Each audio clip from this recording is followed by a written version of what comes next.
What's the? I would believe there's a level of sacrifice involved with pursuing something to that level. As somebody who's taken kayaking to about as far as you can take it, I know that I sacrificed a lot of myself and my world to achieve that. What was it you had to put to one side for a period of time to be a successful jockey? I think anyone who goes to the top in their profession has to make sacrifices. This day and age, even more so, I think, everything's becoming more professional. Certainly, from the moment I was sort of 12, 13, riding out Newmarket, that was all I did during the summer holidays. That, I couldn't wait to get back on a horse. I was boarding school in Gloucestershire through term time. So to get back and get riding out again on the heath at Newmarket was just amazing for me. But, you have to, the main thing when I started then in stables, 17, 18, was to try and improve my riding every day, try and get better, watch how the jockeys did it, and then try and improve. And once you start getting rides, it was to try and improve. We also have the problems with the weight. So it wasn't just, you're trying to improve your techniques, but it was also having to watch that as well. A lot of saunas in those days, and looking after your weight. So mentally quite tough as well. Yeah, I bet there's a time where you see the chocolate pudding and you want it, but you just can't have it. Certainly this time of year at Christmas was very, very difficult. We used to always have our Christmas party either Christmas Eve or the day before Christmas Eve, because Boxing Day was one of our big days of the year, King George's and the big meeting at Kempton. So if you had a lightweight at Kempton, getting down to around 10 stone, 63, 64 kilos, maybe even less, very difficult for me to do that. Considering I'm about 75, 76 kilos now. Yeah, that's incredible. And so that journey took you on to go and win some Gold Cups, some Grand Nationals, ride a horse called Desert Orchid that I think anybody who's been involved in horses has heard of Desert Orchid. What were the highlights of those years that you were competing for? Yeah, certainly winning the Grand National. First one in '86 was on that horse, West Tip.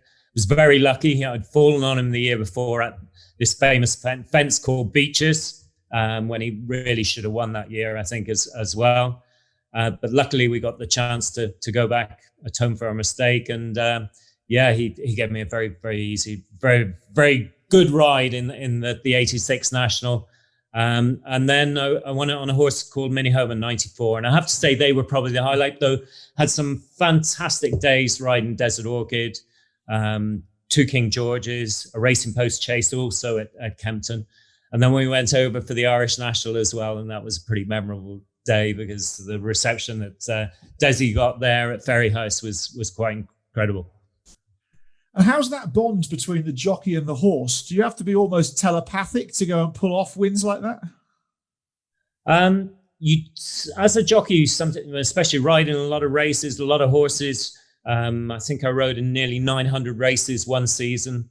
So you're riding a lot of different horses, probably 500 or 600 different horses. You don't, unlike the show jumpers and the 3-day eventers, you don't get very, very long to bond with your horse. Some of them you might only meet in the paddock literally before the race. The first fence you will jump on that horse will be the first fence in the race. And it happened 1 or 2 nationals that I rode in.